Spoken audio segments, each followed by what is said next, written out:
பிள்ளைங்க நல்லா தான் ஒர்க் பண்ணுறாங்க. பிள்ளைங்க மம்மிக்கு சப்போர்ட் பண்ணிவிட்டு மம்மி மம்மி மம்மின்னு சப்போர்ட் பண்ணுறாங்க. இதில் தினேஷ் உள்ள போயிடுறாரு. போயிட்டு ஏன் நீங்கள் இவ்வளோ ஒர்க் பண்ணுறீங்க? அப்போ அந்த பிள்ளைங்களுக்கு என்ன ஆகிடுது, கட் பண்ணுறாங்க, வெஜிடபிள் வாஷ் பண்ணுறாங்க, இவங்க குக் பண்ணுறாங்களே, மணிக்கணக்கில் இருந்து குக் பண்ணுறாங்க. அங்கே அதுதானே நம்மளுக்கு ப்ரொசீஜரே.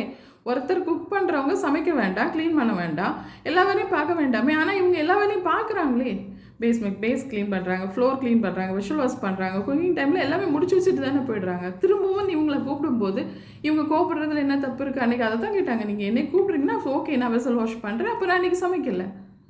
ஆனாலும் அவங்க மனசு கேட்காம போய் ஆஃப்டர்நூன் அவ்வளோ அவங்க தினேஷை பற்றின ஒரு இஷ்யூஸுக்கு ரொம்ப கோவம் வந்துடுது. தினேஷ் வந்து அவங்கள வந்து ரொம்ப இப்படி அப்படி நீ அவங்க ஒர்க் பண்ணால் என்ன, நீங்கள் ஏன் கேட்குறதில்ல எடுக்கிறதில்ல, நான் வந்து பிள்ளைங்கள ரொம்ப டார்ச்சர் பிள்ளைங்கள வச்சு விசித்திரா மேம் டார்ச்சர் பண்ணுறதுல இவங்களுக்கு டென்ஷன் ஆகிடுது. யாருக்காக இருந்தாலும் டென்ஷன் ஆக தான் செய்யும். டென்ஷன் ஆகிட்டு ஏன் எனக்கு தெரியல, விசித்ரா மேம் வந்து அவங்க அப்படி சொன்னது வந்து பெரிய ஒரு இஷ்யூவாக எடுத்து வெளியே சொன்னீங்களே. தினேஷ் விசித்ரா மேமை டார்ச்சர் பண்ண வீடியோஸ் வெளியே வரும்போது அந்த வீடியோஸ்க்கு கீழே கமெண்ட்ஸை போய் பாருங்கள். நீ இதனால தான் ஒன்னி அவனை விட்டு போனியா அப்படின்னு சொல்லி அவன் ஒய்ஃப்ட்ட கேட்டு கமெண்ட்ஸ் பண்ணுறாங்க. இனி வந்துடாதம்மா, இப்படிப்பட்டவனு கூட இல்லை, நீ வாழ. நீங்கள் பேசுகிற போது அதை அந்த இடத்துல இருந்து அனுபவிக்கிற அவங்க பேசுகிறதுல என்ன தப்பு இருக்குது? நீங்கள் எல்லாம் வெளியே கமெண்ட்ஸில் அப்படி தானே தினேஷ் பேசுனீங்க. அவங்க பேசுனது என்ன இருக்குது? அவங்க ஒய்ஃபே, தினேஷ் ஒய்ஃபே அவங்களுடைய இன்ஸ்டாவில் போட்டிருக்காங்க, போய் பாருங்கள், உள்ளே போய் ஆராய்ச்சி பாருங்கள், அப்போ தான் தெரியும். வெளிப்படையாக மேலோட்டமான கருத்து தெரிவிக்காதீங்கன்னு சொல்லியிருக்காங்க. அவங்க சொன்ன பாயிண்ட் தப்பா, ஓகே இருக்கட்டும். ஆனால் இவ்வளோ பெரிய இஷ்யூ பண்ணி ஒரு ஓட்டிங்காக அதர் கண்டஸ்டன்ஸ் சப்போர்ட்டர்ஸ் இந்த மாதிரி அவங்கள இழிவுபடுத்த வேண்டிய அவசியமே இல்லை. தினேஷ் திருடின்னு கேட்டேன், அப்போ யாருமே வாய்ஸ் அவுட் பண்ணலையே அவங்களுக்காக. ஏன் பெண்கள் வாய்ஸ் அவுட் பண்ண மாட்டிங்களா? திருடி நீ இத்தனை வயசு அனுபவம் இருக்கு, நீ திருடின்னு கேட்டேன். இதில் மட்டும் அவங்க பர்சனல் லைஃப் வரலையா? அனுபவப்பட்டிருக்கீங்க, நீங்கள் திருடுறீங்களே, திருடி சாப்பிட்றீங்களே. திருடின்னா கப்பில் சுகர் இருந்து அவங்க திருடி சாப்பிட்டுட்டாங்க, அவங்க வயிற்றுக்குள்ளே கிடக்குது சுகர் அப்படின்னா. முட்டையை பார்த்துட்டு முட்டை இல்லை, ஒரு முட்டை குறையுதா பாருங்கள், அவங்க வயிற்றுக்குள்ளே கிடக்கு. இதெல்லாம் கேட்க ரைட்ஸ் இல்லையா இருக்குமே? ஏன் இதெல்லாம் யாரு கண்ணிலையும் படலை? பெண்ணுன்னு அவ்வளோ இழிவா, அதுவும் ஏஜான பெண்ணுன்னா ரொம்ப இழிவானவங்களா அவங்களுக்குலாம்? தினேஷ் அப்படியெல்லாம் பேசும்போது தினேஷுக்கு வந்து அவனுக்கு ஒரு ஒய்ஃபு தேவையில்லை, அவனுக்கு ஒரு இதுன்னு கமெண்ட்ஸ் ரொம்ப அந்த பேட் கமெண்ட்ஸ் அது கீழே தினேஷை பற்றி பேசியிருக்கீங்க.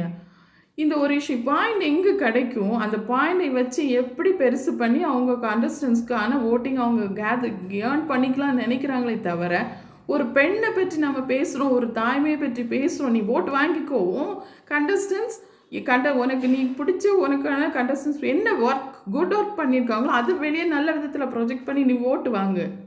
அடுத்தவங்கள தப்பு சொல்லி அடுத்தவங்கள தந்தும் அந்த விசித்ரா மேம தாய்மையை ரொம்ப அந்த வந்து ரொம்ப கொச்சப்படுத்தி பேசி அப்படி ஓட்டு வாங்கணும்னு என்ன அவசியம்? விசித்ரா மேம் இது வரைக்கும் யாருக்கும் எந்த ஒரு தீமையும் அந்த ஹவுஸில் செய்ததில்லை. அட்வைஸ் பண்ணியிருக்காங்க. அதுவும் அவங்கள சும்மா போய் உட்கார்ந்தாலும் அட்வைஸ் பண்ண மாட்டாங்க. அந்த டைமில் யார் சண்டை போடுறாங்களோ அட்வைஸ் பண்ணாங்க. அதே மாதிரி தான் மாயா பூர்ணிமா, நீ ஏன் இவ்வளோ கத்துறாங்க, எதுக்காக இப்படி பண்ணுறாங்க, இவங்கள்ட்ட ஏன் இது இருக்கு, அப்போ இவங்கள்ட்ட ஏதோ ஒரு பாயிண்ட் இருக்கோ அப்படின்னு சொல்லிட்டு தான் அவங்க போய் பேசவே செய்திருப்பாங்க. உடனே புள்ளி கேங்கு கூட எல்லாம் சேர்ந்துட்டாங்க, புள்ளி கேங்கு கூட சேர்த்துறாங்க. ஏன் அர்ச்சனாவும் அதே புள்ளி கேங்குக்கு தான் மாயா மாதிரி ஒரு ஃப்ரெண்டு எனக்கு தேவைன்னு சொல்லி அழுதது தானே அர்ச்சனா. அதில் ஏன் வெளியே வரல? நெக்ஸ்ட் என்னோட நிக்சன், பூர்ணிமா, மாயா, நெக்ஸ்ட்டு விசித்ரா மேம் இப்படி ஒரு காட்டில் இருக்காங்க, பெட்டில் இருக்காங்க. இந்த இமேஜை ஒன்று எடுத்துகிட்டு மாமா வேலை சூப்பராக பார்க்குறாங்க விசித்ரா மேம்னு ஒரு வீடியோ பார்த்தேன். இது நெக்ஸ்ட் அதே வீடியோ என்ன சொல்லுது, கர்மா விடாதுன்றவாங்கல்ல, அதே மாதிரி நெக்ஸ்ட் விசித்ரா மேம் இருந்த அதே இடத்துல படுத்திருந்த அதே இடத்துல அர்ச்சனா, மாயா, பூர்ணிமா, நிக்சன். ஏன் இந்த வீடியோ வெளியே வரல? இதுக்கு ஒரு மீம்ஸ் வரல, எதுவுமே வரல. அப்போ பெண், அதுவும் வாலிப யங்கான பெண்ணுக்கு மதிப்பு வேற, வயசான பெண்ணுக்கு மதிப்பு வேறையா? உங்களை வளர்த்ததும் ஒரு பெண்ணு தானே? இல்லை, வளர்த்ததும் ஒரு பெண்ணு. நெக்ஸ்ட்டு இப்போ உங்கள் கூட இருக்கிறது ஒரு பெண்ணு. உங்கள் தாய்க்கும் ஏஜ் இருக்குது, உங்கள் தாய் ஏஜ் தான் அவங்களுக்கு இருக்குது. ஏன் உங்களுக்கு ஏஜ் ஆகாதா என்ன? அவங்கள வந்து இவ்வளவு இழிவாக பேசி அவங்க அவங்க எல்லாம் செய்கிறது எல்லாமே கரெக்ட். ஒரு பாயிண்ட் கூட தப்பு செய்ய மாட்டாங்க. அது பார்க்கவே எங்களுக்கே எனக்கே நானே வந்து ரொம்ப டல்லாக இருப்பேன். என்னுடைய லைஃப்பை வந்து என்ன சொல்கிறது, எல்லாமே இருக்கும் நம்மளுக்கு, எல்லாமே இருக்கும், எல்லாமே இருக்கும். ஆனாலும் நம்ம லைஃப்பில் எதுவும் சாதிக்கலையேங்கிறது தோணிகிட்டே இருக்கும்.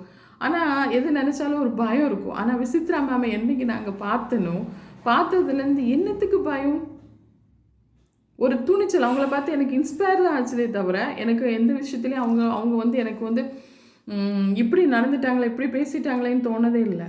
நீங்கள் தான் அவங்க பேசுனதை வந்து ஒரு சில மக்கள் தான் அது வந்து அவங்களுக்கான கருத்து, அவங்க ஒரு பாயிண்ட் பேசியிருக்காங்கன்னா அதுக்கு ஒரு தனிப்பட்ட கருத்து ஒன்று க்ரியேட் பண்ணி அதுக்கு ஒரு வீடியோ மேக் பண்ணிடுவாங்க. அதை புரியாமல் உடனே அதை கீழே கமெண்ட்ஸு, விசித்ரா இவ்வளோ அப்படிப்பட்டவளா இப்படி. ஆனால் அந்த சீன் என்னன்னு தெரிஞ்சால் தானே நீங்கள் உங்கள் கருத்து உண்மையான கருத்தாக இருக்கும். ஒரு சீன் போட்டுட்டு அந்த சீனுக்குடைய ஓன் எக்ஸ்பிளனேஷன்ஸ் கொடுக்குறாங்க. Own explanation. அவங்க இதனால தான் இப்படி பேசினாங்க, இதனால தான் அப்படி பண்ணினாங்க, அவங்க எதுக்காக பேசினாங்கன்னு அவங்களுக்கு மட்டும்தான் தெரியும். அதுக்குள்ளே எக்ஸ்பிளனேஷனும் அந்த லைவில் அவங்க கொடுத்துருப்பாங்க. ஆனால் அது வெளியே வராது. அந்த ஒரு பாயிண்ட் அவங்களுக்கு கிடைக்கணும். ஏதாவது ஒரு பாயிண்ட் எடுத்துகிட்டு அதை எக்ஸ்பிளைன் பண்ணி அவ்வளவு அசிங்கமாக அந்த தாய்மையை கொச்சப்படுத்தி பேச வேண்டிய அவசியம் என்னென்னா, இந்த வீடியோ நான் அதுக்காக தான் மேக் பண்ணேன். தாய்மைன்னா அவ்வளோ இழிவானவங்களா? தாய்னா அவ்வளோ இழிவானவளா? உங்கள் ஓட்டுக்காக உங்கள் கண்டஸ்டன்ஸ் ஓட்டுக்காக நீங்கள் இவ்வளோ தூரத்துக்கு தாய்மையை கொச்சப்படுத்துவீங்களா? உங்கள் கண்டஸ்டன்ஸ் செய்த நல்லதை காட்டுங்களா, வீடியோ போடுங்களா, அதனால கிடைப்பாங்களே உங்களுக்கு சப்போர்ட்டர்ஸ், இன்னும் சப்போர்ட்டர்ஸ் அதிகமாக கிடைப்பாங்களே. விசித்திர மேமை பற்றி போடுறதுக்கு நிறைய பாயிண்ட்ஸ், நல்ல பாயிண்ட்ஸ் இருக்குது. ஆனால் மற்றபடி யாரையும் போடுறதுக்கு நல்ல பாயிண்ட்ஸ் என்னை பொறுத்த வரைக்கும் இல்லவே இல்லை. சண்டை போட்டிருப்பாங்க, ஆர்கியூ பண்ணியிருப்பாங்க, இது மட்டும் தான் இருக்கும். ஆனால் விசித்ரா மேம் வந்து தாயாக இருந்திருப்பாங்க, சகோதரியாக இருந்திருப்பாங்க, ஒரு தோழியாக இருந்திருப்பாங்க, எல்லாமாக இருக்காங்க அந்த வீட்டில். யாருக்கும் துரோகியாக இருந்ததில்லை. அர்ச்சனா பற்றி அர்ச்சனா கூட இருக்கும்போது கூட அவங்க ஆயா வேறு ஒர்க்கு அவங்களுக்கு அதிசயமாக இருந்தது. எனக்கு எது செய்தாலும் இப்படி ஆகிடும் அப்படி ஆகிடும்னு சொல்கிறேன், இவ்வளோ அழகாக ஒர்க் பண்ணுறாள், ஏன் என்கிட்ட அப்படி சொன்னான்? இதுதான் அவங்களுடைய பாயிண்டாக இருந்தது. இப்படியெல்லாம் அர்ச்சனா என்கிட்ட சொல்லிட்டாளே, அர்ச்சனாவுக்கு ஒன்றுமே தெரியாத என்கிட்ட சொல்லிட்டா, இப்போ எல்லா ஒர்க்கையும் பார்க்குறாளே. டோன் இருக்குல்ல, அவங்க சொல்கிற டோன் இருக்குல்ல, இந்த டோனை வந்து வெளியே மாற்றி சொல்லிடுறாங்க. நான் இவளுக்காக 2 வீக்ஸாக அவளுக்கு வேலையெல்லாம் நான் எடுத்து போட்டு செய்தேனே, இதில் வந்து தப்பு யார்? 2 வீக்ஸாக அவளுக்காக ஒர்க்கை எடுத்து போட்டு செய்தேனுங்கும்போது அப்போது அர்ச்சனா எவ்வளோ கிளியராக விசித்ரா மேமை ஏமாற்றி வேலை வாங்கிக்கிறாங்கிறது விஷயம் தானே வெளியே வருது. அப்போ அதெல்லாம் தப்பான பொண்ணு அர்ச்சனா தானே, அவங்கள்ட்ட போய் சொல்லி வேலை வாங்கினது. இப்போ எல்லா ஒர்க்கும் பார்க்குறாளே, அது ஏன் கொஸ்டின் வெளியே வரல? அதுக்கான கொஸ்டின் ஏன் வெளியே வரல? அர்ச்சனாவும் சோர்ந்து போகும்போது அட்வைஸ் பண்ணாங்க, சோர்ந்து போகும்போது கூட இருந்து சப்போர்ட் பண்ணாங்க. கத்தாதம்மா, நீ கத்துனா உன்னுடைய இதை இழந்துருவேன் சொல்லி அவளுக்கான நல்ல பாயிண்ட்ஸ் இன்னைக்கு அவள் இந்த பொசிஷனில் இருக்கிறதுக்கு காரணமே விசித்ரா மேம் தான். நீ கோபப்படாத, அழாதன்னு கூட இருந்து சப்போர்ட் பண்ணு, அவளை வந்து சப்போர்ட் பண்ணி அவளுக்கு நல்லா என்கரேஜ் பண்ணி மோட்டிவேட் பண்ணதே விசித்ரா மேம். இன்றைக்கி நன்றி இல்லாமல் அவள் என்னவோ ரொம்ப அவங்க பேரண்ட்ஸ் வந்து அவளை வந்து ரொம்ப நல்ல விதமாக காட்டினோன்னா அவள் இப்போ இன்றைக்கி அவள் எவ்வளோ ஹெட்வெயிட்டில் இருக்கிறா, அது யாரும் கண்ட்லேயும் படலையா? விசித்ரா மேம் அவள் பார்க்குற பார்வை எப்படி இருக்குது தெரியுதா? அற்பமாக பார்க்குறா. எல்லாரும் வந்து என்ன பண்ணுறீங்க, அவங்க உள்ளவங்க எல்லாருமே விசித்ரா மேம் அற்பமாக பார்க்குறாங்க.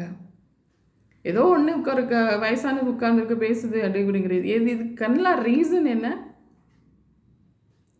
தாய்மையை உணராததுனாலன்னு நினைக்கிறீங்களா? இல்லை, அவங்களுக்கு தாய்மையை தெரியும். விசித்ரா மேம் எப்படி நடந்துக்கிறாங்க, விசித்ரா மேம்கிட்ட தாய்மை இருக்குன்னு தெரியும், எல்லா கண்டஸ்டன்ஸுக்கும் தெரியும்.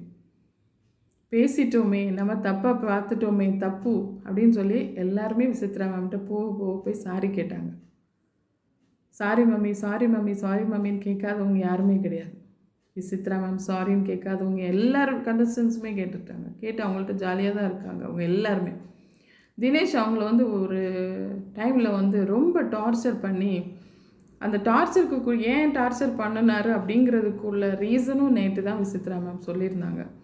எதுக்காகனா ஃபஸ்ட் அவர் வந்து கேப்டன்சிக்கு கேட்டிருக்காரு, எனக்கு சப்போர்ட் பண்ணுங்கன்னு. அப்போ அவங்க சப்போர்ட் பண்ணல, மணிக்கு தான் சப்போர்ட் பண்ணியிருக்காங்க. அதில் அவர் வந்து விசித்ரா மேம்கிட்ட கோபம் வந்திருக்கு. நெக்ஸ்ட்டு வந்து நாமினேஷன், நீங்கள் நாமினேட் என்னை பண்ணக்கூடாதுன்னு சொல்லி இப்போ இது பேசியிருக்காரு. ஆனால் அதுக்கும் அவங்க ஒத்துழைக்கலை, சப்போர்ட் பண்ணலை. அதுலேயும் அவருக்கு அவங்க மேலே கோவம். இது எல்லாம் சேர்ந்து அதுக்கு பிறகு அவங்கள வந்து அவர் டார்ச்சர் பண்ண ஆரம்பிச்சிருக்காரு அப்படிங்கிறத நேற்று அவங்க சொன்னாங்க.